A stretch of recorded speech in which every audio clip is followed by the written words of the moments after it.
Jangan deh, jangan deh, jangan. Asal jangan. Sudah sini aja, sebelah kanan. Sini dulu kanan, baru jangan pegang kanan sini. Sini, sini. Sini, sini.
nomor 12 ini pembelajaran yang menggunakan yang lainnya ini kesepakatannya seperti ini.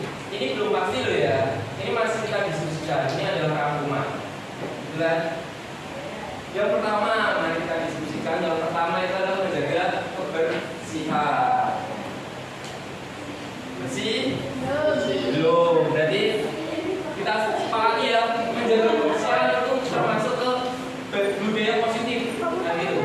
Kebersihan sebagian dari iman. Jadi mungkin ketika tadi setelah istirahat kalian juga harus membuang sampah pada tempatnya. Jangan ke temannya atau ke lacinya.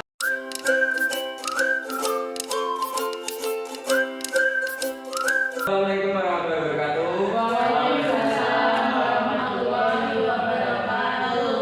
Terima kasih Bapak Ibu sekalian dari SMK Negeri Semarang sudah mau datang ke kegiatan saya berkaitan dengan diseminasi materi budaya positif. Ini adalah merupakan aksi nyata modul 1.4 di kegiatan saya yaitu calon guru penggerak Kota Semarang angkatan 8. Ini designasi, jadi saya akan memaparkan berkaitan dengan budaya positif. Itu adalah tugas saya untuk aksi nyata. Mohon diperhatikan dan nanti kita di sini sharing-sharing saja nih Bapak Ibu. Semuanya mungkin ada pengalaman nanti bisa disampaikan. Nanti ada beberapa studi kasus mungkin nanti bisa disampaikan. Itu gini. Untuk yang pertama budaya positifnya di sini pertama ada disiplin positif dan nilai-nilai kebajikan. Terus nanti kita berbicara tentang teori motivasi, hukum dan penghargaan dan restitusi. Ketiga berkaitan dengan keyakinan kelas. Mungkin ini tahun ajaran baru, awal-awal pertemuan dengan siswa-siswi, murid-murid. Jadi mungkin Bapak Ibu guru sudah melakukan yang namanya keyakinan kelas atau kesepakatan kelas di awal pertemuan. Jadi biasanya kalau awal pertemuan itu enaknya kesepakatan dulu, jangan langsung digas, gitu ya. Terus nanti kita akan berbicara mengenai ini, kebutuhan dasar manusia dan dunia berkualitas. Terus ada restitusi, 5 posisi kontrol, ya, 5 posisi kontrol. Terus ada restitusi, segitiga restitusi, segitiga. Jadi ada 3 langkahnya. Apa itu restitusi nanti ada penjelasannya. Gitu Pak Di. Ini tujuan pembelajaran hari ini atau yang akan saya sampaikan berkaitan dengan disiplin positif, nilai-nilai kebajikan. Yang pertama, guru dapat menjelaskan makna kontrol dari paparan teori kontrol. Terus yang kedua, guru dapat menjelaskan makna disiplin positif. 3, guru menjelaskan pentingnya memilih dan menentukan nilai-nilai kebajikan yang akan diyakini dan disepakati. Nilai-nilai kebajikan itu nilai-nilai yang baik. Cobalah buka hari. Sebelum kita masuk ke materi, coba Bapak Ibu guru sekalian menggenggam tangannya. Kemudian teman sebelahnya mencoba membuka genggaman tangan dari teman sebelahnya itu. Bisakah dibuka? Tidak bisa. Bisa. Atau sebaliknya itu gantian bisa. Bisa. Waduh. Bisa. Oke, ada yang bisa, ada yang tidak ya. Oke, ya itu uji coba dulu. Oke. Ini miskonsepsinya, jadi kesalahan pemahaman gitu ya. Ilusi guru mengontrol murid. Yang kedua, ilusi bahwa semua penguatan positif, efektif dan bermartabat. Ilusi bahwa kritik dan membuat orang merasa bersalah dapat menguatkan karakter. Ilusi bahwa orang dewasa memiliki hak untuk memaksa. Mungkin Bapak Ibu guru pernah melakukan ini sama murid-muridnya atau siswa-siswanya? Pernah. Zaman dahulu. Nah ini perbedaan antara stimulus respon dengan teori kontrol. Stimulus respon itu kebutuhan kita sama, jadi semua dianggap sama. Sedangkan teori kontrol, kebutuhan kita berbeda, jadi setiap orang punya kebutuhan masing-masing. Semua orang melihat hal yang sama, setiap orang memiliki gambaran berbeda. Kita mencoba mengubah orang agar berpandangan sama dengan kita. Sedangkan teori kontrol, kita berusaha memahami pandangan orang lain tentang dunia. Stimulus respon perilaku buruk dilihat sebagai suatu kesalahan, sedangkan teori kontrol semua perilaku memiliki tujuan. Nah, kayak tadi ada yang bisa beda kan ketika membuka genggaman temannya, bapak ibu guru lainnya gitu. Ya. Kenapa kok bisa dibuka? Kenapa kok nggak bisa? Nggak dibuka. Iya, berarti yang bisa mengontrol diri kita siapa? Diri kita sendiri. Bapak ibu memang hebat-hebat. Terima kasih. Jadi yang mengontrol itu adalah diri kita sendiri. Makanya di sini kebutuhan kita berbeda-beda. Ketika temannya ingin mencoba membuka tangan bapak ibu sekalian, gitu. Ketika sesuai dengan kebutuhan pasti akan dibuka. Tapi ketika tidak sesuai, ya tidak akan dibuka. Kayak itu hati saya.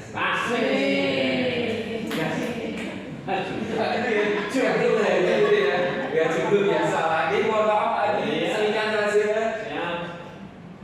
Nah ini, Anda tidak bisa mengontrol orang lain. Itu teori kontrol. Kalau stimulus respon, saya bisa mengontrol orang lain. Ini saya takut salah model berpikir menang atau kalah itu adalah stimulus respon. Tapi kalau teori kontrol, model berpikir menang-menang. Menang-menang itu maksudnya sama-sama, win-win solution. Bukan win-win ya. Bukan win-win, tapi win-win solution. Jadi sama enaknya. Jadi bisa jalan berbarengan. Tidak satu menjatuhkan untuk yang lain menang. Itu teori kontrol, kode enaknya. Depan belakang,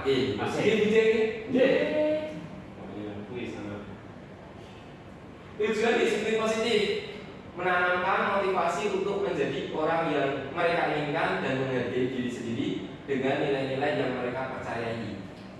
Akan tetap berperilaku baik dan berlandaskan nilai-nilai kebajikan karena mereka ingin menjadi orang yang menjunjung tinggi nilai yang mereka hargai untuk mencapai tujuan mulia. Tujuannya. Ini dari bapak pendidikan kita ya. Ini pemikiran dari bapak pendidikan kita yaitu Ki Hajar Dewantara. Ki Hajar Dewantara menyatakan bahwa di mana ada kemerdekaan, disitulah harus ada disiplin yang kuat. Sesungguh pun disiplin itu bersifat self disiplin, yaitu kita sendiri yang mewajibkan kita dengan sekeras-kerasnya.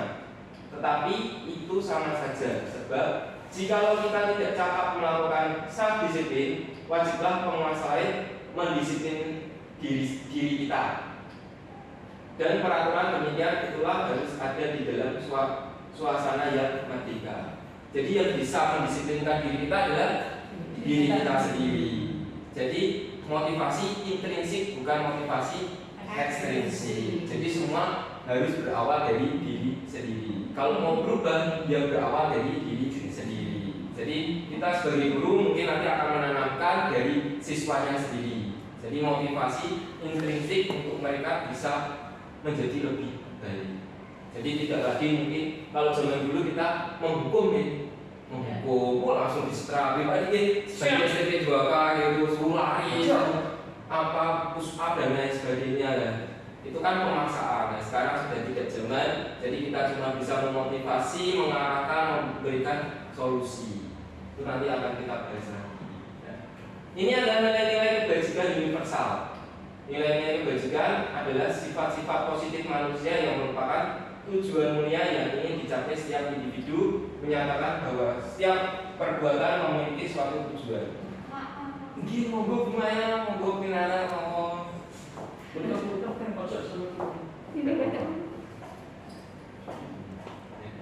Terus mengumpulkan bahwa dengan mengaitkan nilai-nilai kebajikan yang diyakini seseorang, maka motivasi intrinsiknya akan terbangun sehingga menggerakkan motivasi dari dalam untuk dapat mencapai tujuan mulia yang diinginkan. Ini berkaitan dengan nilai kebajikan.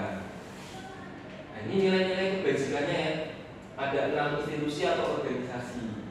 Ini pasti tidak asing lagi bagi Bapak Ibu guru sekalian karena di SMK kita berkaitan dengan profil pelajar Pancasila. Ada koordinator juga ini Bu Ida Nureni, koordinator P5 Pak Andi, mayoritas banyak di sini ya koordinatornya. Ini ada pertama beriman bertakwa kepada Tuhan yang Maha Esa dan berakhlak mulia. Dua, ada mandiri, bernalar kritis, berkebinekaan global, bergotong royong, dan kreatif. Itu ada nilai-nilai kebajikannya. Terus dari IBOPJP ada toleransi, rasa hormat, integritas, mandiri, menghargai, antusias, empati, keingintahuan, kreativitas, kerjasama, percaya diri, komitmen. Terus ada 9 pilar karakter dari IHF: cinta Tuhan dan segenap ciptaannya, kemandirian dan tanggung jawab, kejujuran, hormat dan santun, dermawan, percaya diri, kreatif dan bekerja keras, kepemimpinan dan keadilan, baik dan rendah hati, toleransi, kedamaian dan kesatuan. Terus ada nilai-nilai kebajikan dari 6 ini, ada live long with life, dari life skill, keterampilan hidup, dapat dipercaya, lurus hati, pendengaran yang aktif, tidak merendahkan orang lain, memberikan yang terbaik dari diri, petunjuk hidup, peduli, penawaran, kerjasama, keberanian, keingintahuan, usaha, keluasan, berorganisasi, kesabaran, keteguhan hati, kehormatan, memiliki rasa humor, berinisiatif, integritas, memecahkan masalah, sumber pengetahuan, tanggung jawab, dan persahabatan. Terus ada The 7 Essential Virtue. Ini ada suara hati, kontrol diri, rasa hormat, kebaikan, toleransi, keadilan, dan empati. Jadi proyek nilai-nilai kebajikan di sini ada peduli, rajin, integritas, rasa hormat, keterusterangan, dan lain sebagainya. Mungkin Bapak Ibu sekalian bisa membaca sendiri. Ini berkaitan dengan proyek nilai-nilai kebajikannya. Mungkin kita akan berdiskusi sebentar nih Pak Adi. Apa nilai-nilai kebajikan di sekolah kita selama ini? Nah, bisa dipikirkan dari nilai-nilai ini bisa diambil apa itu yang ada dan sudah ada di sekolah kita. Mungkin atau Bapak Ibu dulu sudah diterapkan di kelas. Terus nanti kegiatan-kegiatan apa saja yang dapat dilakukan agar keyakinan tersebut dapat diterapkan bagi seluruh warga sekolah. Seperti apa kegiatannya?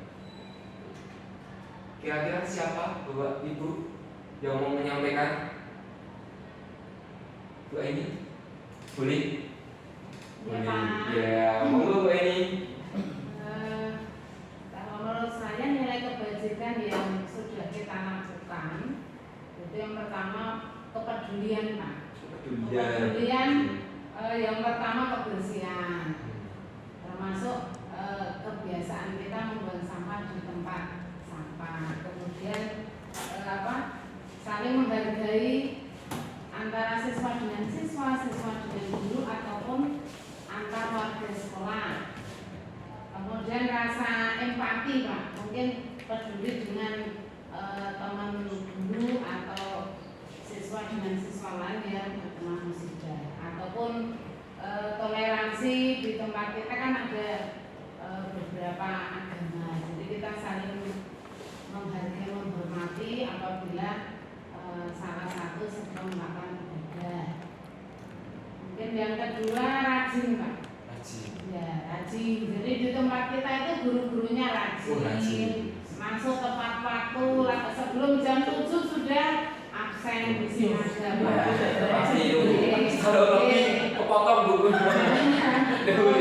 Termasuk anaknya, Pak. Disiplin, mengumpulkan tugas. Mungkin terus kita sering mengingatkan untuk berani untuk mengungkapkan perasaan mereka. Jadi keinginan mereka itu model pembelajarannya, strategi pembelajaran dari guru itu kayaknya seperti apa. Jadi kita tumbuhkan termasuk semangat belajar, Pak, supaya nilai mereka bagus sehingga setelah lulus mereka bisa lanjutkan ke perguruan tinggi ataupun bisa langsung bekerja. Menurut saya itu, Pak. Terima kasih Bu Eni. Terima kasih.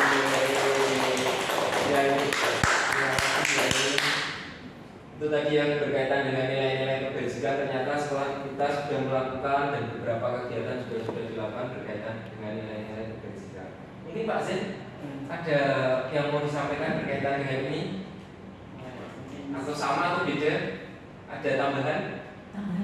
Tambahan. Oh, Bu Wiwi atau Pak Zen? Oh, Bu Wiwi. Monggo Bu Wiwi. Kejujuran Pak Tute. Kejujuran, boleh Bu. Itu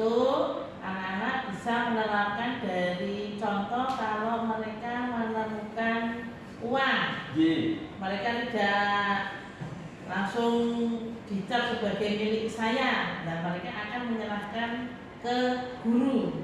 Nah, nanti dari guru akan mengumumkan siapa yang merasa kehilangan uang tersebut. Mungkin itu. Oke, terima kasih Bu Wiwi. Tadi nilai kebajikannya sudah berikan tangan. Pak Zain, monggo Pak Zain. Saya mungkin berpendapat ya. Iya, boleh. Jadi berdasarkan kalimat apa saja nilai-nilai kebajikan di sekolah kita selama ini, saya pikir ini ruang lingkupnya sangat luas.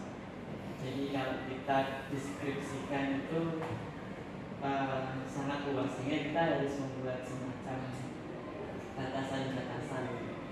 Jadi dalam perspektif saya, nilai-nilai kebajikan di sekolah itu setidak-tidaknya minimal meliputi 3 hal. Selama 3 hal ini ada unsur yang dipenuhi, itu bisa menjadikan kebajikan. Baik kebajikan ini bisa dibuat dalam bentuk aturan, dalam bentuk etika moral yang disepakati, atau yang dibuat tertulis itu berarti atur.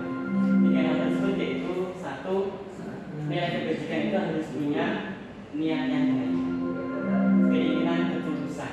Yang kedua, ada manfaat, ada hal positif yang didapat dari oleh pelakunya ataupun lingkungannya. Dan yang nomor 3, tidak ada yang disakiti atau tidak ada yang dirugikan atau merasa dikesampingkan. Selama ada 3 unsur ini, saya pikir itulah yang disebut dengan kebajikan. Untuk ruang lingkupnya saya pikir sangat luas. Kemudian kegiatan-kegiatan. Kalau kita bicara kegiatan, saya pikir kita juga harus bisa merumuskan, karena ini kaitannya dengan sekolah. Jadi kalau kita diskusi, saya pikir ini juga ruang lingkupnya sangat luas. Tapi saya pikir kita juga harus punya acuan. Kegiatan-kegiatan itu 1 harus punya goalnya, punya tujuan yang lebih spesifik. Jadi intinya apa yang mau dicapai, apa yang ingin didapat, itulah yang harus dirumuskan. Misalnya nih, anak-anak pemasaran, bagaimana dia bisa men-sales dengan komunikasi yang baik, attitude yang baik, bagaimana memberikan value, memberikan feedback, kemudian hal-hal yang berkaitan dengan kegiatan-kegiatan pemasaran yang pada ujung-ujungnya bisa menjadikan sebuah keyakinan atau istilah kepercayaan dalam dirinya sendiri bagi dirinya sebagai bagian dari warga sekolah.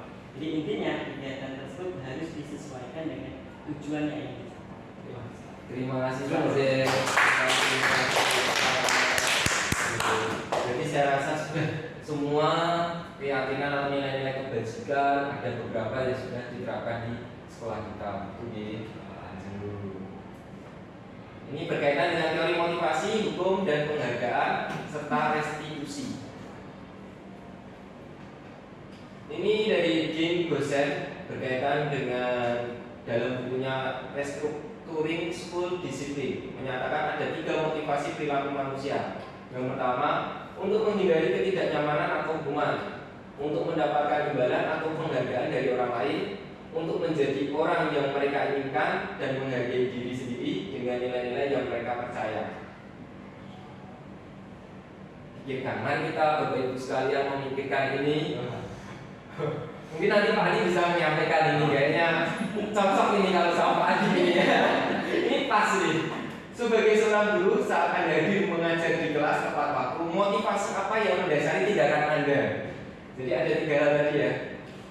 Apakah Anda datang tepat waktu karena tidak ingin ditegur oleh atasan dan kemudian mendapat surat peringatan, atau Anda ingin mendapatkan pujian dari atasan Anda dan mendapat penghargaan sebagai karyawan atau guru berprestasi?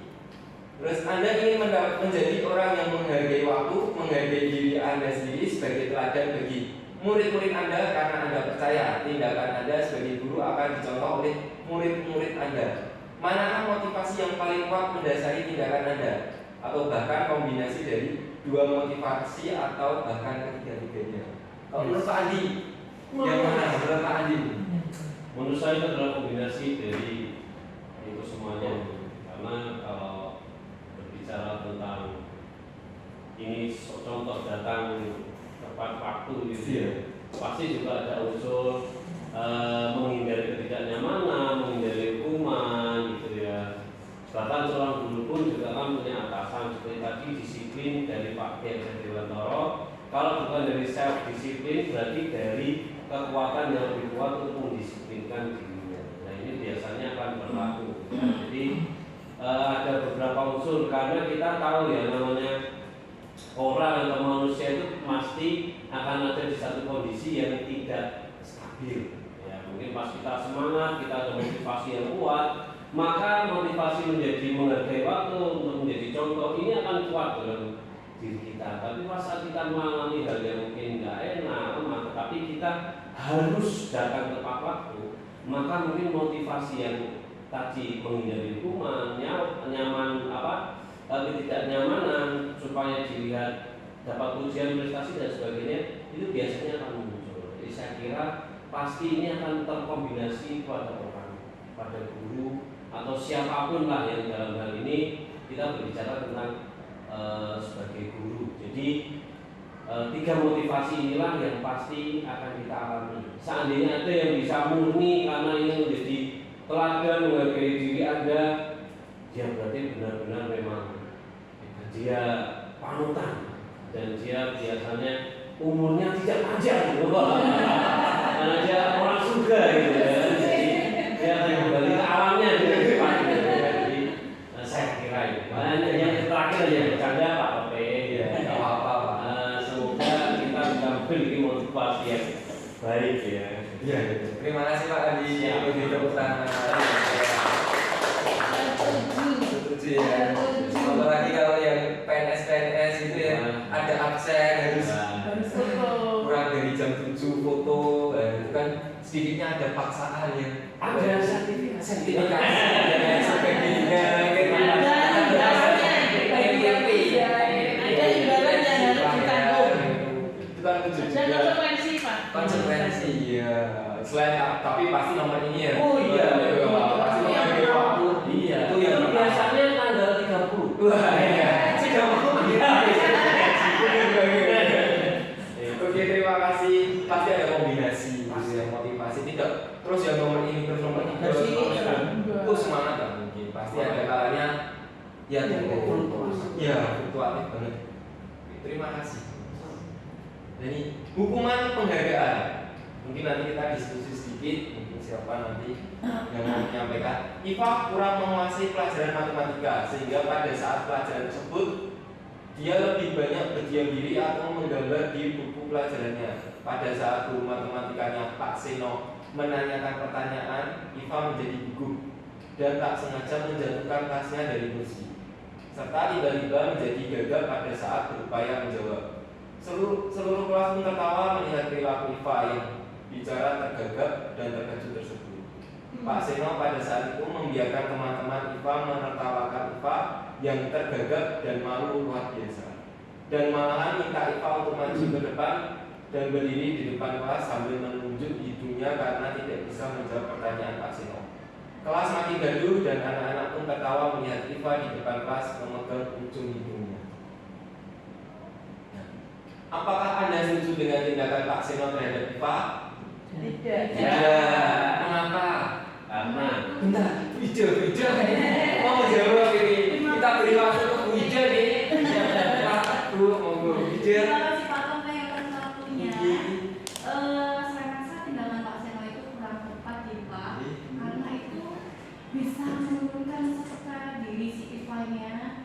Dia nanti jadi malu dan nanti akhirnya si Iva jadi merasa seperti dibully, dan yang pasti itu akan membuat rasa percaya diri Iva akan drop. Iya, pasti nanti apa ya? Psikisnya yang terjadi. Iya, Pasti nanti minder. terus sampai kapanpun. nangis batin. Iya. Nama Menurut Anda tindakan Pak Seno terhadap IFA tadi sebuah hukuman atau konsekuensi? Hukuman. Kok bisa Karena dia dihukum disuruh maju ke kelas. Maju di hukuman ya, mana? bukan konsekuensi ya. Itu kan secara tiba-tiba gitu. Oh, Andi salah, langsung disuruh maju, dihukum, berdiri di depan. Sudah pernah nggak Pak Andi? Wah, ada salah disalahin. Sudah deh. Saya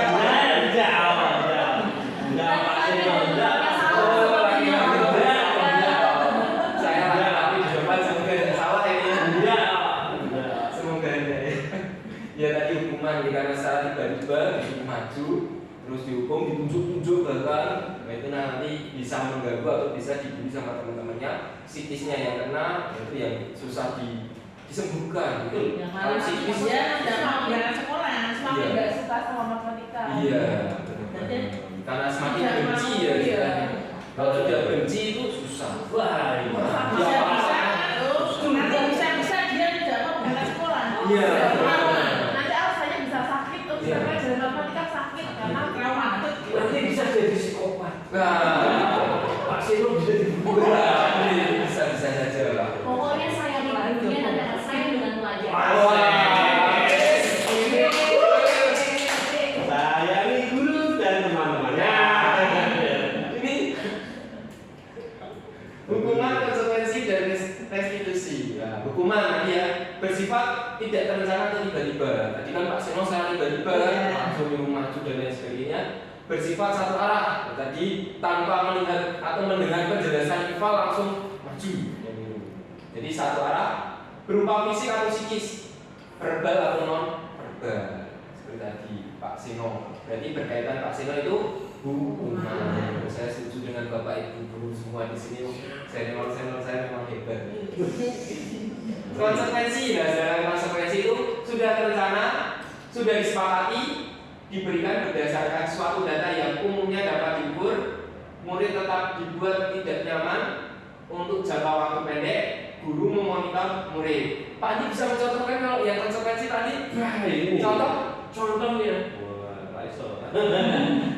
Mungkin di tiap pagi kita di, Oh iya, itu konsekuensi. Kita di depan-depan ya Pak.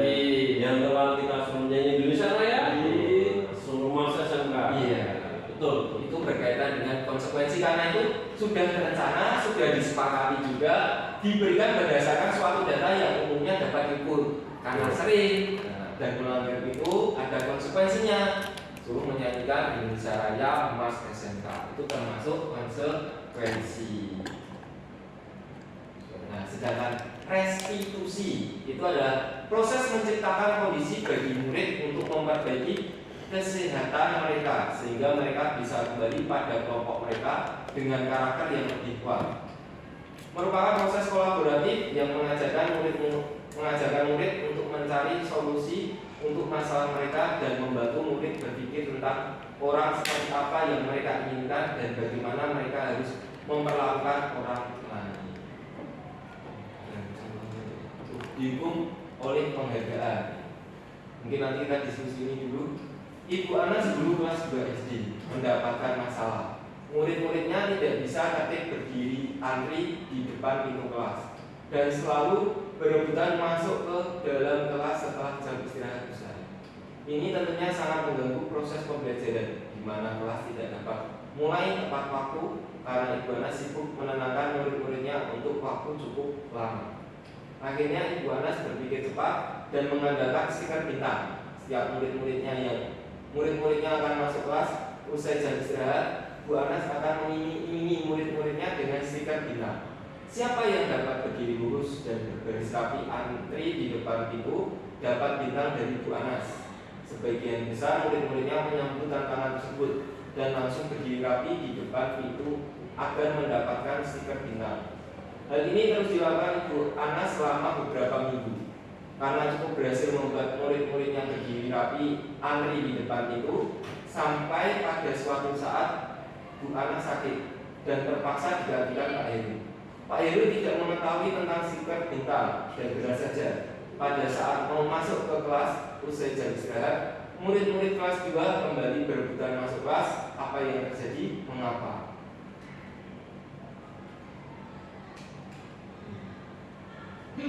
Berdasarkan teori motivasi yang telah Anda pelajari pembelajaran sebelumnya, kira-kira apa motivasi murid-murid kelas 2 untuk bersedia berdiri antri sebelum masuk kelas? Mendapat bintang. Mendapat bintang. Ada Ribut. penghargaan. Jadi mau karena ada sesuatu diiming-imingi tadi.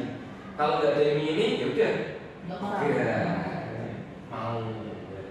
Gitu ya. Jadi mereka mau karena iming-iming. Baik nggak sih?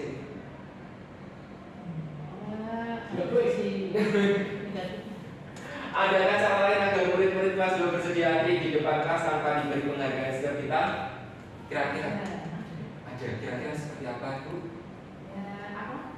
Kalau tadi diberi bintang itu mungkin awalnya baik Pak, Iya. supaya anak-anak itu rajin antri sebelum masuk. Tapi lama-kelamaan akan di diri mereka masing-masing akan tertanam. Oh, kalau saya antri dapat bintang, sehingga mungkin kalau apa di situ ada guru lain dan tidak dikasih bintang, mungkin apa? Mereka akan kembali ke awal seperti Pak Heri tadi. Yeah. Dan mungkin cara lain kalau menurut saya ini diberi pengertian pelan-pelan. Jadi mengubah mindset siswa karena tadi kelas 2 ya. 2 ya. Sehingga apa? Memberi pengertian pelan-pelan karena mereka masih anak-anak, sehingga di dalam diri siswa itu ada rasa tanggung jawab seperti itu. Terima kasih Bu Eni. Bu Evina mau menjelaskan, menyampaikan pendapat berkaitan dengan yang nomor 2 ini, kira-kira apa selain tadi berkaitan dengan penghargaan? Ada? Sama Bu Eni. Pak Zen, boleh? Pak Zen, ini adem kalau Pak Zen, wah adem ya kalau jawab. Saya suka gitu. Adem. Mungkin maaf Pak, tapi Tidak apa-apa Pak Zen. kalau saya belum berpendapat, mungkin saya punya sudut pandang yang agak berbeda. Iya, Pak. Ya, Suka saya Pak Zen. Jadi maaf Pak ya.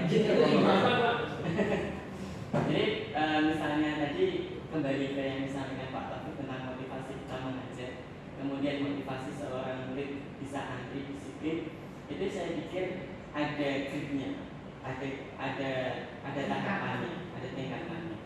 Saya pikir saya memakai sudut pandang dari sisi mungkin keyakinan seseorang terhadap mungkin agamanya. Jadi grade tertinggi itu adalah ketika seseorang melakukan segala kebaikan itu untuk mendapatkan ridho Tuhan. Tetapi untuk mencapai itu memang mungkin perlu diberikan stimulus-stimulus. Antara lain mungkin kalau orang baik mungkin dapatkan pujian. Mungkin itu di awal-awal pujian itu perlu. Tetapi untuk meningkatkan dia menjadi benar-benar baik itu memang butuh sebuah proses pemahaman. Jadi saya pikir anak didik kita memang perlu diberikan satu stimulus, dua pemahaman yang baik dan benar, agar bisa membentuk karakter-karakter yang memang dia secara hatinya dan prakteknya itu sinkron dalam kebaikan. Itu Pak. Terima kasih Pak Zen atas pendapatnya, pencerahan sekali.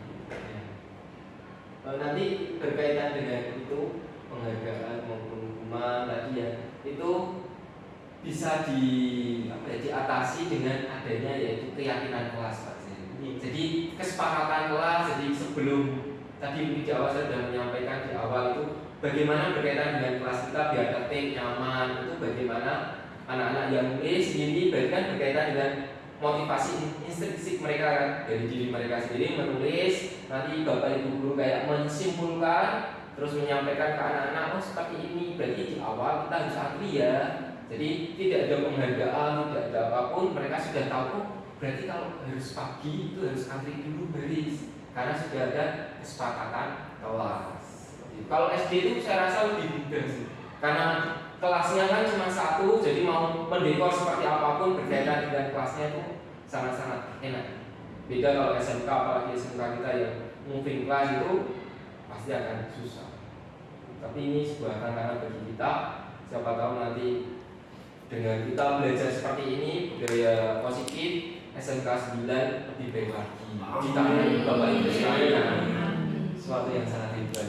Terima kasih. Seperti itu mungkin dari saya berkaitan dengan kesepakatan atau keyakinan kelas. Jadi nanti bukan lagi Bapak Ibu gurunya harus baris-baris, enggak, tapi anaknya sudah tahu kesepakatan yang kemarin kita kalau pagi harus baris, ya otomatis mereka sadar diri baris dulu yuk, baris.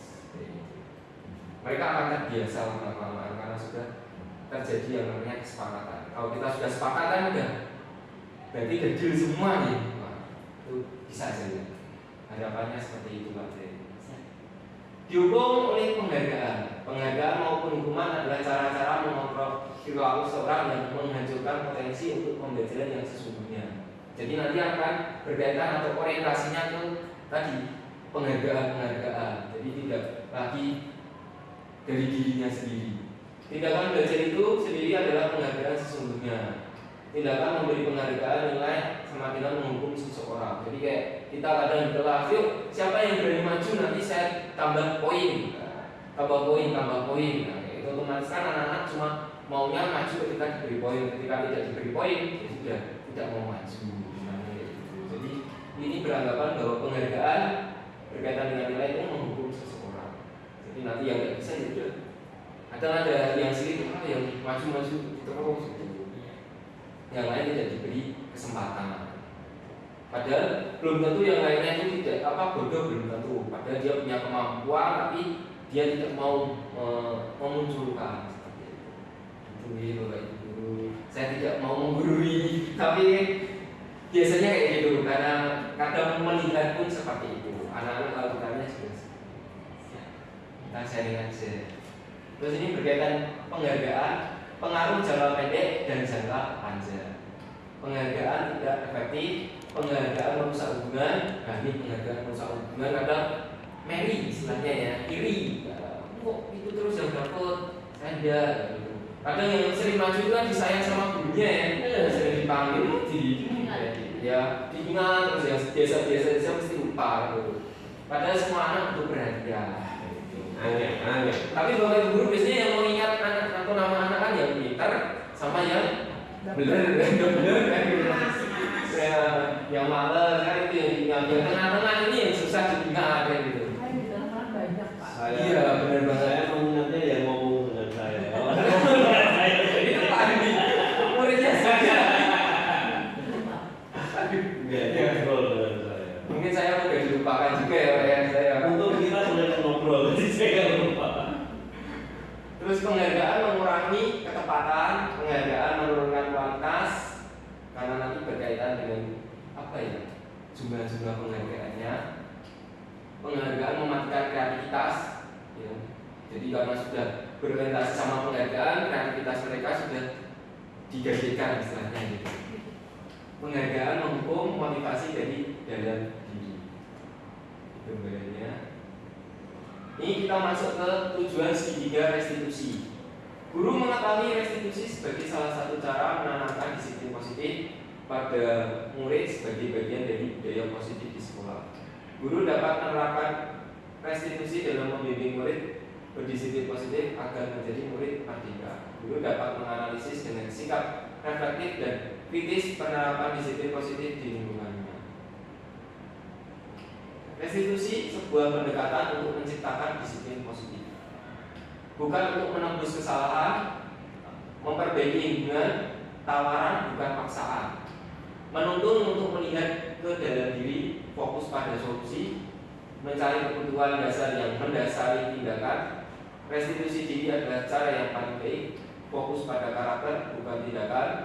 Restitusi menguatkan, mengembalikan murid yang berbuat salah pada kelompoknya. Nah ini adalah segitiga restitusi, ada 3 hal. Ada 3 di sini. Yang pertama, menstabilkan identitas. Yang kedua, validasi tindakan yang salah. 3, menanyakan keyakinan.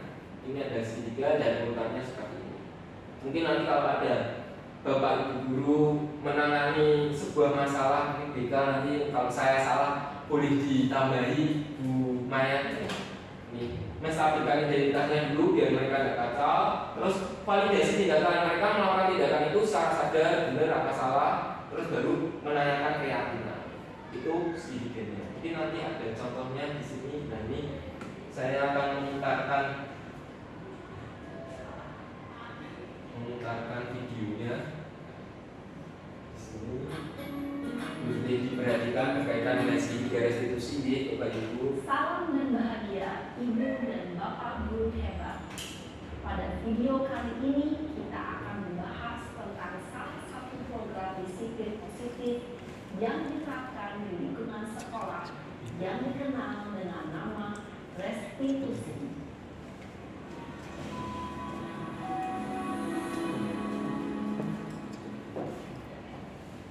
Restitusi digunakan oleh pakar pendidikan dari dosen berlandaskan pada teori kontrol Dr. William Glasser. Segitiga restitusi adalah suatu proses dialog yang dijalankan oleh guru atau orang tua agar dapat menghasilkan murid yang mandiri dan bertanggung jawab. Pada saat guru di posisi manajer, aspek yang dikembangkan pada murid adalah motivasi intensif, sehingga penanaman nilai-nilai kebajikan dapat tumbuh dan berkembang menjadi suatu kebiasaan positif yang akhirnya membentuk karakter hidup. Proses dialog ini terdiri dari 3 langkah yang digambarkan pada ketiga sisi pada segitiga restitusi. Sisi pertama adalah menstabilkan identitas. Sisi yang kedua adalah validasi tindakan yang salah. Dan sisi yang ketiga adalah menanyakan keyakinan. Ibu dan Bapak Guru, berikut ini akan menunjukkan bagaimana seorang guru berada dalam posisi manajer menggunakan penerapan segitiga restitusi.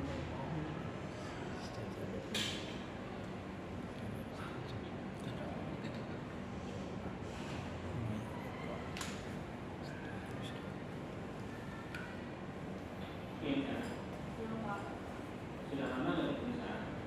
Kenapa hadir dari sini? Kesel Pak, kesel banget. Masa aku dikatain soal fitnah Pak? Ya aku marah lah. Aku balik ngatain Eka di depan kelas. Kesel banget. Oh begitu. Ya pasti kamu marah dan kesal. Saya juga akan marah apabila ada yang menurut Bapak seperti itu. Kemudian pada saat itu kamu melakukan apa? Ya saya langsung ngatain Eka lah Pak.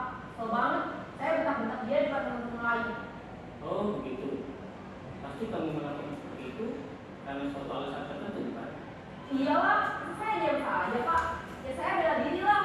Masa saya dituduh tukang fitnah? Ya wajar lah. Mempertahankan harga diri itu sesuatu yang penting buat kamu. Untung kamu tidak memberi kabar lagi, hanya meminta-minta. Iya Pak. Untung saya masih bersabar dan hanya meminta saja. Sudah gemes padahal. Saya pasti bela diri lah. Ya pasti ya. Tapi kamu memilih untuk tetap bertahan dan bersabar. Kamu memilih untuk tidak berbuat lebih parah lagi. Iya. Nah, sekarang coba kita lihat lagi tindakan kamu yang mentak-mentak Eka di kelas. Tindakan kamu itu kira-kira sesuai dengan keyakinan kelas atau prinsip kamu tidak? Enggak lah Pak. Capek Pak jadi pemarah. Jadi keyakinan atau prinsip mana yang perlu sesuai dengan keinginan kamu? Ya, saya sebenarnya sama seperti orang lain. Mungkin saat itu saya menjadi emosi, jadi tidak menemukan sikap itu. Kamu meyakini tidak? Menghargai orang lain itu penting buat kamu. Yakin lah Pak. Iya, setuju. Kita harus saling menghargai. Namun ada juga keyakinan yang kita sepakati yang perlu kita jalankan apabila kita sedang marah. Ya, saya bisa lebih proaktif, mulai dengan diri sendiri. Saya bisa jadi lebih sabar, mengambil waktu jeda untuk berpikir mau apa selanjutnya. Kira-kira kamu bersedia memperbaiki masalah ini tidak? Sedia Pak. Kalau kamu memperbaiki masalah ini, kamu akan menjadi orang seperti apa? Saya akan menjadi orang yang bertanggung jawab kali ya Pak. Dan senantiasa proaktif. Iya, menurut kamu bagaimana rasanya menjadi orang seperti itu? Ya nyaman lah, bangga bisa Baiklah kalau begitu. Yuk kita pikirkan bagaimana memperbaiki masalah ini.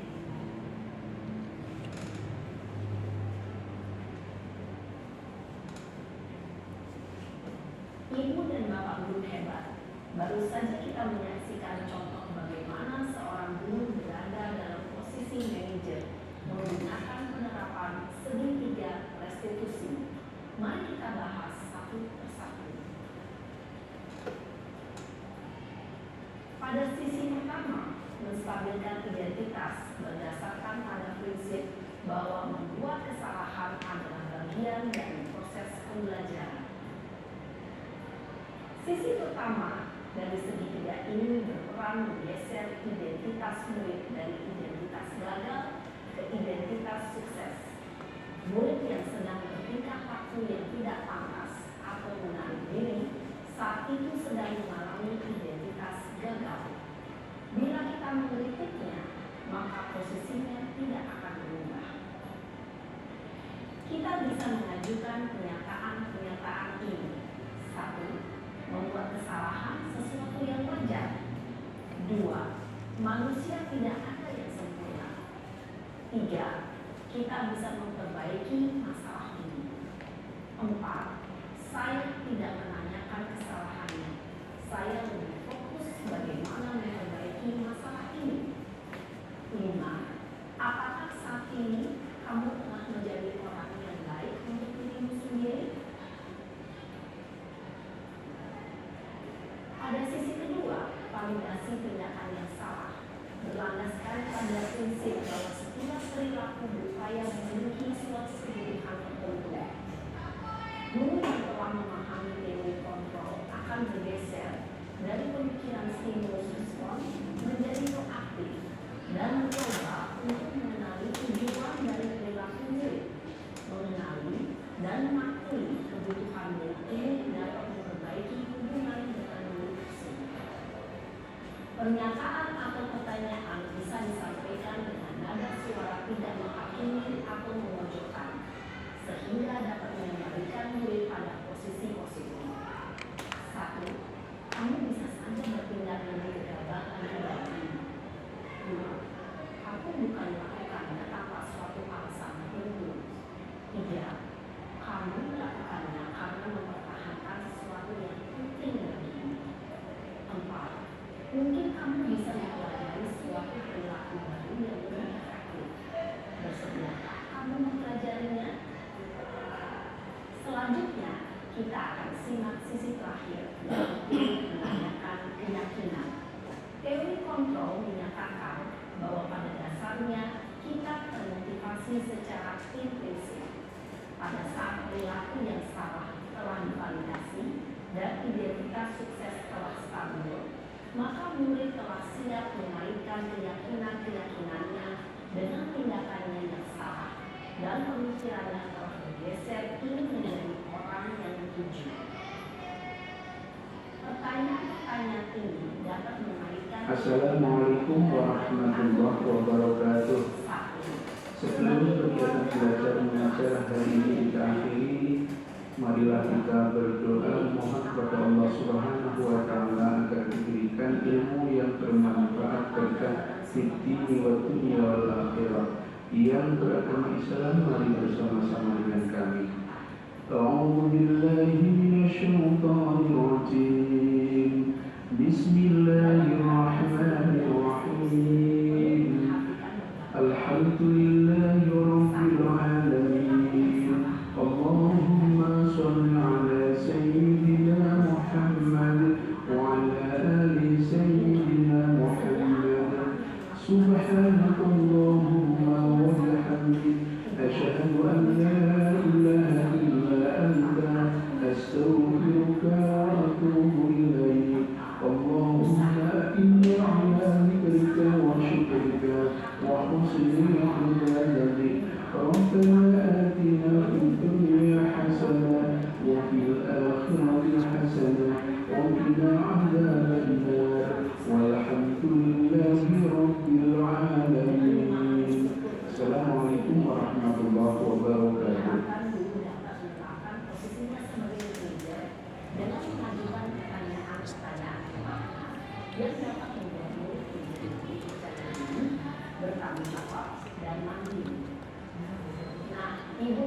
guru perlu tidaknya mengikuti ketiga tahapan dalam studi 3 restitusi bergantung pada ringan beratnya suatu permasalahan. Misalnya, bila permasalahan tersebut ringan, maka tidak perlu dijalankan secara berurutan. Bahkan bisa semudah menanyakan apa pentingnya yang kita sepakati. Dengan menjalankan studi 3 restitusi, dengan mengajukan pertanyaan-pertanyaan bermakna, diharapkan murid menjadi kuat secara pribadi, dapat membuka wawasan guru agar dapat menyelesaikan permasalahannya sendiri, semakin percaya diri, mandiri, dan berdaya. Salam dan bahagia, Ibu Bapak Guru hebat.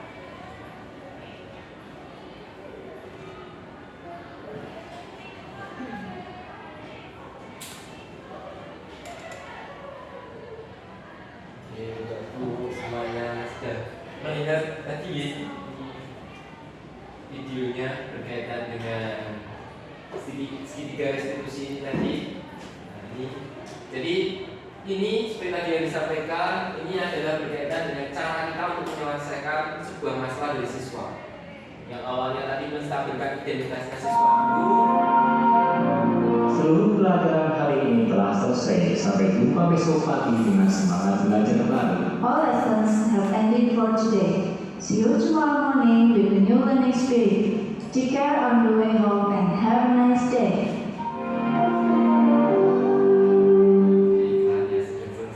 Tadi menstabilkan identitas dulu dari siswa, kemudian kita validasi tindakan yang salah tadi, siswa menyampaikan tindakan. Jadi kita tidak lagi menanyai itu ya, apa kamu salah langsung saja, tidak. Kita cari tahu dulu dia siswa bercerita kejadiannya seperti apa dari sudut pandang siswanya. Seperti itu, baru kita menanyakan keyakinan. Nah, kira-kira dengan tindakan seperti itu salah tidak? Gitu. Akhirnya siswa yang berpikir sendiri. Jadi kita tidak usah langsung mencari solusinya atau langsung kamu dihukum ini enggak. Siswa yang berpikir, oh berarti saya salah ya Pak ya. Terus harus bagaimana kalau saya salah? Siswa akan mencari solusinya. Jadi segitiga restitusi ini adalah memecahkan masalah dan nanti mencari solusinya. Siapa yang mencari? Bisa siswanya. Kan tujuannya tadi siswa lebih percaya diri, gitu. Terus mereka lebih berwawasan. Jadi ketika siswa mendapatkan masalah, mereka bisa cepat mencari solusi. Apalagi siswa kita ini kan generasi Z ya, generasi masa kini. Jadi kalau ada masalah dikit itu mereka udah pusing gitu.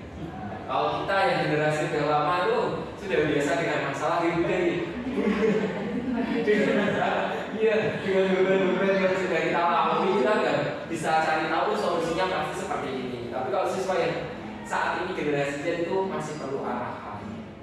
Jadi makanya dimunculkan segitiga restitusi.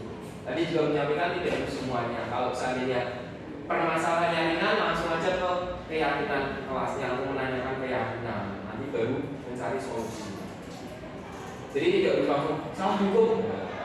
Mereka cari solusi, mereka memperbaiki diri, otomatis nanti dia akan bisa menjadi lebih baik. Dan siapa tahu dari siswa yang pernah melakukan kesalahan, mereka bisa jadi orang yang sukses. Karena tadi kan manusia tidak sempurna ya Pak Zin, pasti mengalami kesalahan. Jadi kita belajar dari kesalahan. Itu kata Pak Zin. Terima kasih Pak Zin sudah diajari Pak Zin. Terus kebutuhan dasar manusia. 5 kebutuhan dasar manusia: kebutuhan bertahan hidup, kebutuhan untuk diterima, kebutuhan pengakuan atas kemampuan, kebutuhan akan pilihan, kebutuhan untuk merasa senang. Kebutuhannya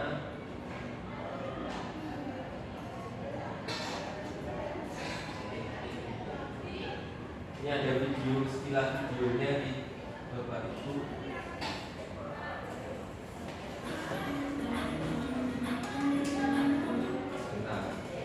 Salam dan bahagia, Ibu dan Bapak Guru hebat.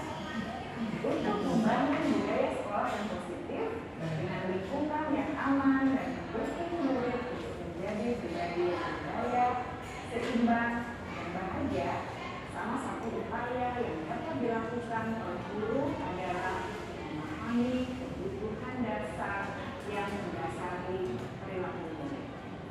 Pada video kali ini kita akan membahas tentang 5 kebutuhan dasar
seluruh tindakan manusia memiliki tujuan tertentu, yaitu memenuhi kebutuhan dasarnya.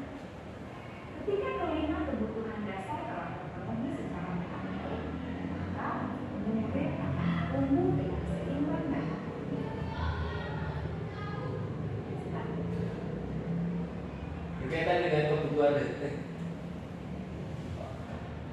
Berkaitan dengan kebutuhan dasar manusia ini, jadi kadang-kadang siswa kita kan macam-macam nih Bapak Ibu.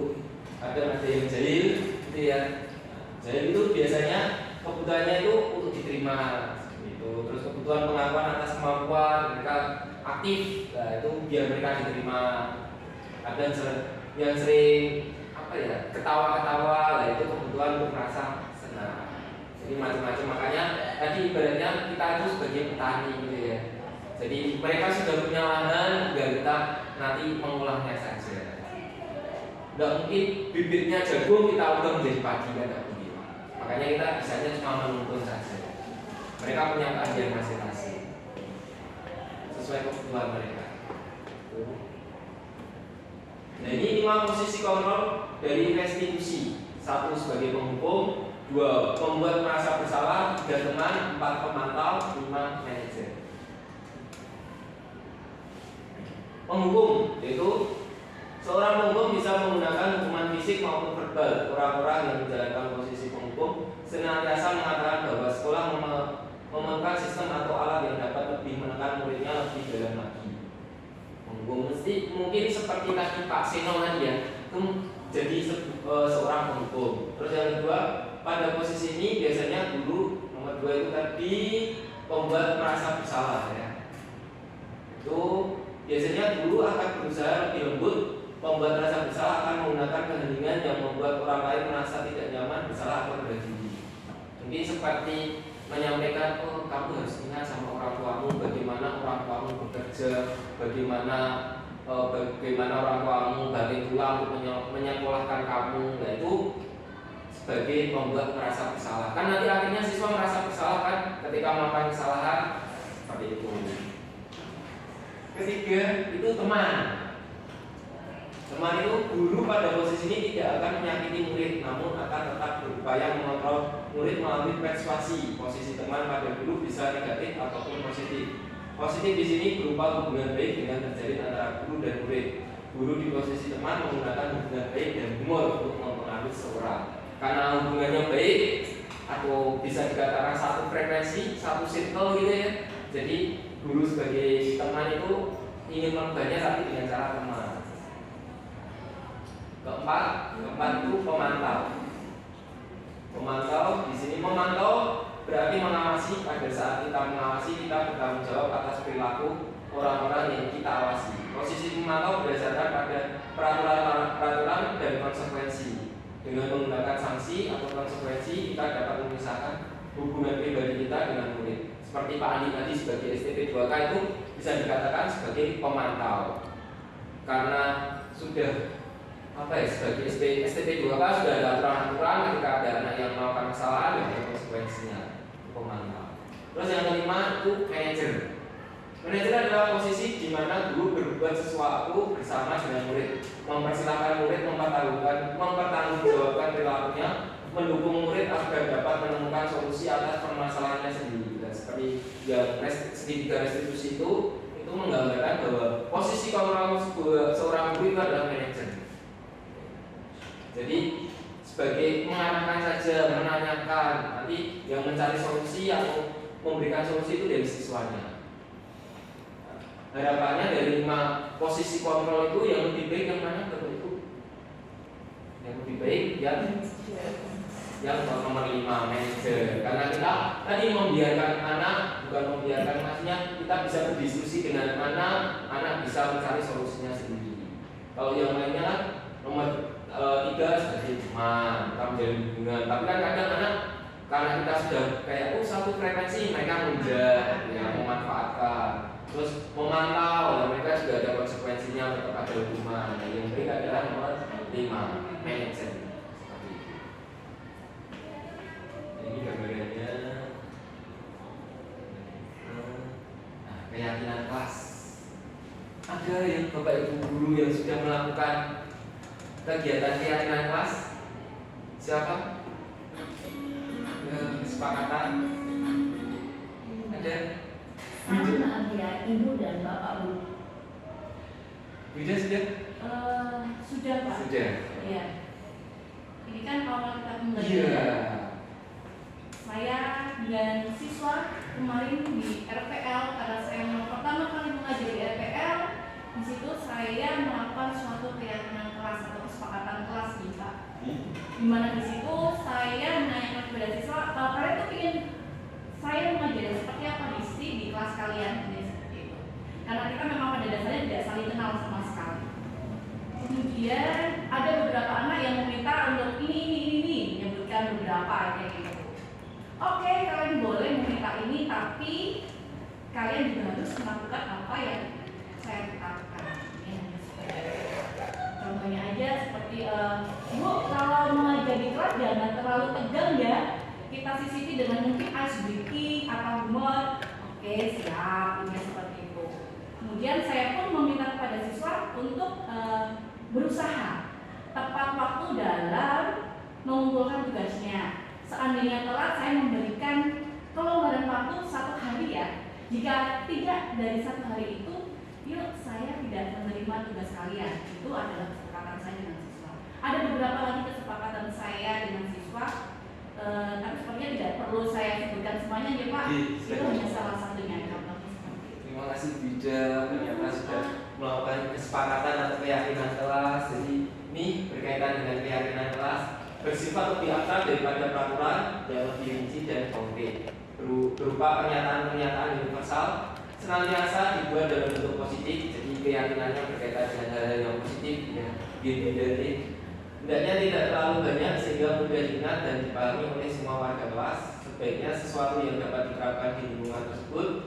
Semua warga kelas hendaknya ikut berkontribusi dalam pembuatan keyakinan kelas lewat kegiatan curah pendapat. Tadi contohnya Wida sudah melakukan, jadi siswanya yang menyampaikan, Wida tinggal merangkum kayak gitu. Mungkin nanti ada kesepakatan, oh ya sudah sesuainya seperti ini, setuju semua, setuju, bisa dijalankan. Seandainya nanti ada siswa yang melanggar secara tidak sengaja atau bagaimana, lah kita tinggal melakukan yang namanya studi 3 restitusi tadi, menanyakan lagi keyakinan kelasnya bagaimana. Oh, dia tidak sesuai, mohon maaf, nanti saya akan memperbaiki. Jadi kesadaran diri dari siswanya. Jadi kita tidak, bapak ibu guru tidak usah mengeluarkan energi yang terlalu banyak dengan cara marah-marah di kelas, bentak-bentak kayak gitu, enggak. Tinggal memanggil anaknya, menanyakan dia bagaimana ini kesepakatan kelasnya kok kamu langgar. Jadi lebih mudah. Jadi contohnya kalimat prosedur pembuatan keyakinan kelas: mempersilahkan warga sekolah atau murid sekolah untuk bercurah pendapat, mencatat semua masukan, susunlah keyakinan sesuai prosedur. Ini contohnya kalau ada kata-kata yang negatif, jangan berlari di kelas atau koridor, itu kan negatif, kayak melarang, nah diubah menjadi berjalanlah di kelas atau koridor. Jadi lebih positif. Jadi yang hal-hal dilarang, tidak boleh, nah itu diganti kata-katanya menjadi yang positif. Tinjau kembali daftar curah pendapat yang sudah dicatat. Sebaiknya keyakinan sekolah keluarganya bisa berkisar 3 sampai 7. Setelah keyakinan sekolah kelas selesai dibuat, maka semua warga kelas dipersilahkan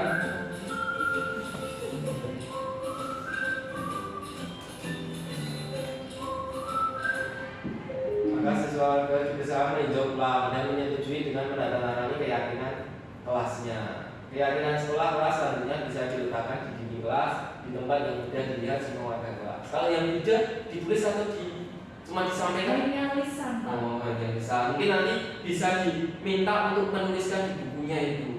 Ya, kalau saya sudah sedikit mempraktekkan nih, karena saya lebih dulu dapat ilmunya ini, jadi saya mencoba mempraktekkan. Jadi saya menggunakan sticky note, saya bagikan ke siswa saya, terus mereka menuliskan kira-kira kelas kita pas waktu pembelajaran kita tuh enaknya bagaimana. Mereka menuliskan seperti ini, ditempel di papan tulis, baru saya kumpulkan atau saya pilih-pilih yang hampir sama itu yang mana, kemudian saya simpulkan di situ di sebelahnya. Kemudian saya menyampaikan ke anak-anak kurang lebihnya bagaimana, setuju setuju, saya minta anak-anak menuliskan di bukunya mereka masing-masing di paling depan. Jadi kalau ada poinnya itu ada 8 keyakinan, ada 8 yang mereka tuliskan. Jadi ketika besok mereka kayak melanggar tidak sengaja, mereka bisa membuka di halaman pertama. Oh, saya salah. Jadi mereka akan selalu teringat-ingat. Itu cara saya. Bisa dilakukan. Siap. Jadi apapun itu bisa. Benar Pak Tafis, mungkin kemarin saya tetapi istilahnya tidak keyakinan kelas Pak. Iya. Saya menerapkan di kelas. Kebetulan saya baru masuk 3 kelas. Iya.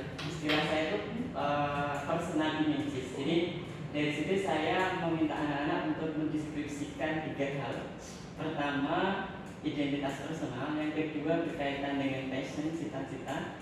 Kemudian berkaitan dengan skill yang kebetulan saya garang nih. Saya minta mereka mendeskripsikan kemampuan mereka, bisa baca Al-Quran tidak, bisa nahwu sorot tidak. Kemudian dengan habit mereka, apakah mereka punya habit keagamaan yang baik seperti tadarus, puasa Senin Kemis, dan yang terakhir metode sekaligus yang mereka harapkan. Dan itu tertulis Pak sama anak-anak. Mungkin itu sedikitnya sudah berkaitan dengan keyakinan. Sama ya. Ya, sama mungkin bisa ditambah lagi berkaitan dengan keyakinannya, pembelajaran yang seperti apa yang mereka inginkan. Terima kasih Pak. Ini menginspirasi saya. Terima kasih Pak. Ini sedikit kita berbagi saja. Jadi maksud pengajaran dan pendidikan yang berguna untuk kehidupan bersama adalah memerdekakan manusia sebagai anggota persatuan atau rakyat. Ini dari biasa Dewan. Sebelum saya tutup, lebih baiknya kita refleksi kegiatan sebentar di peristiwa, terus perasaan, pembelajaran dan perubahan. Mungkin nanti salah 2 yang belum menyampaikan peristiwa-peristiwa kita di bagian hari ini kita melakukan apa, terus perasaan Bapak Ibu melakukan apa, mendengarkan saya melakukan diseminasi ini bagaimana, terus pembelajarannya apa yang didapat, materi apa, terus perubahan, kira-kira perubahan apa yang nanti akan dilakukan. Seperti itu. Siapa? Lumayan? Boleh? Enggak? Ini refleksi kegiatan sedikit lumayan. Ya, hari ini kita diseminasi, peristiwanya kita diseminasinya ada apa, peristiwa kegiatan kita diseminasi saya berkaitan dengan budaya positif. Mungkin perasaannya lumayan mengikuti ini, bagaimana lumayan? Ya senang tambah bisa sharing pendapat ya dalam mengajar. Pembelajaran yang didapat apa lumayan dari saya melakukan diseminasi ini lumayan? Pembelajarannya Dari materi apa lumayan? Yang masuk ke dalam pikiran lumayan ya? Oh, lumayan. Berkaitan apa tadi? Yang kalau DK itu berkaitan dengan restitusi tadi, ya sekitar restitusi. Kira-kira perubahan di lapangan kan kita sudah melakukan itu ya, seperti itu. Tapi ternyata ada konsepnya seperti itu. Ya. Mungkin kita melakukan tapi tidak tahu istilahnya. Terus seperti keyakinan itu dari dulu kalau saya mengajar kan juga keyakinan, tapi tidak istilahnya tertulis, hanya lisan seperti itu. Kita juga perlu ada tambahan dari Pak Taufik ya, ditulis di sticky note, ditulis di bukunya anak-anak biar anak-anak istilahnya paham dan kalau melakukan kesalahan bisa dilihat lagi seperti itu. Perubahan itu ke depannya tadi boleh diterapkan di rumah. Oh, terima kasih. Pak Andi. Oh, Pak Komar. Pak Komar. Ya, terima kasih. Terima kasih Pak Taufik sudah menjelaskan hal yang sangat bermanfaat sekali buat kita semua di sini. Untuk kegiatan kali ini sangat menyenangkan ya Pak Taufik, bisa belajar dari Pak Taufik juga mengenai segitiga restitusi tadi. Nah, kalau untuk yang keyakinan kelas itu mungkin hanya metodenya yang beda ya. Kalau saya sudah menggunakan menggunakan Google Form Pak. Jadi Google Form saya sudah kasihkan ke anak-anak. Mungkin saya lebih ke after itu misalnya karena kita di SMK, afternya kamu mau kemana lulus kuliah sekalian itu untuk untuk di BKK tuh istilahnya apa ya? Sebagai setelah lulus kuliah, setelah lulus sekolah nanti mau kemana arahnya, kuliah, kerja atau wirausaha seperti itu. Jadi saya sudah melakukan, cuman ya seperti Bu Maya tadi nggak ngerti artinya istilahnya. Cuman seperti itu sih. Pengembangan ke depan ya semakin banyak belajar tentang hal-hal yang memang yang belum saya lakukan di sini juga masih banyak tadi juga. Makanya saya dapat ilmu di sini sangat bermanfaat. Terima kasih sekali. Terima kasih Pak seperti itu. Ya. Terima kasih Bapak Ibu sudah mengikuti destinasi dari saya berkaitan dengan budaya positif. Semoga sharing-sharing ilmu ini bisa bermanfaat bagi kita semua. Semoga sukses untuk kita semua. Semoga anak didik kita juga sukses. Semuanya berkah semua. Terima kasih. Selamat sore. Wassalamualaikum warahmatullahi wabarakatuh.